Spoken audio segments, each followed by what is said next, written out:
Senator James Lankford, the Senate Finance Committee, key player, of course. He's Oklahoma Republican. Senator, always good to have you. Let's talk a little bit about this planned spending and break it apart. I know Republicans were by and large impressed with the president's bipartisan approach that he wanted to spearhead for infrastructure, a little less than $1 trillion, really half that cost if you include the repurposed funds from COVID, et cetera. And you were on board with it. I don't know if you specifically were.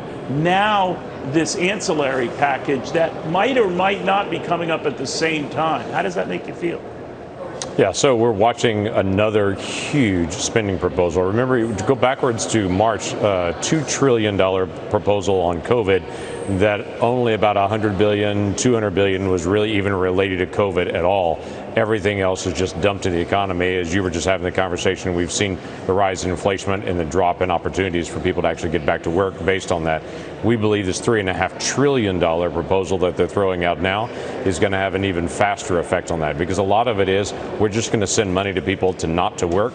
We're going to continue to be able to advance checks to different individuals. It is a lurch towards socialism and is a pretty aggressive lurch that direction. So we're looking at the infrastructure proposal that is normal for government to do, to say we got to do roads and bridges, but we also have to pay attention to this giant move they're moving towards socialism right next to it.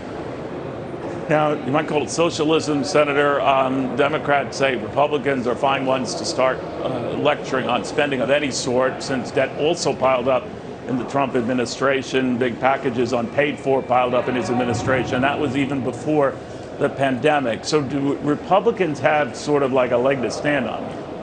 Yeah, of course we do. They're going back to the 2017 Tax Cut and Jobs Act, saying you cut taxes and you should never cut taxes. You need to raise taxes like we're planning to do, as they're planning this giant tax increase. If you look at what happened to the Tax Cuts and Jobs Act from 2017, we had a rapid expansion in the number of people getting employed, the number of people actually paying taxes. We saw an increase in tax revenue happening starting in 2019, 2020. We had the fastest growing economy we've had 50 years. The deficits piled up, right? And so did the debt. I'm not faulting you for that, Senator. I'm just saying that whatever, when you goose the economy, and that was clear, it helped the economy. My point is that the debt piles up, that lecturing on either party's, stance about what is too much money. We're beyond that right now, right? Well, I get it.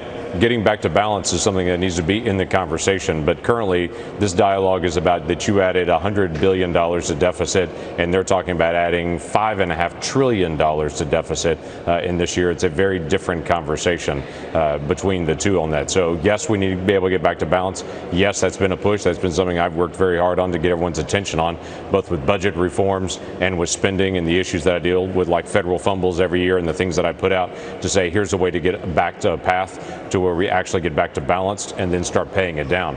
But they seem to be very focused on this new monetary policy to say it just doesn't matter how much we spend anymore. If you propose spending $5.5 trillion above and beyond the budget, and then their budget is another almost $6 trillion, it is beyond reason anymore where they're actually focused on when you've got about $4 trillion in income and they're talking about spending $12 trillion. Got it. All right. Senator James Lankford, thank you very much, sir. Good catching up with you.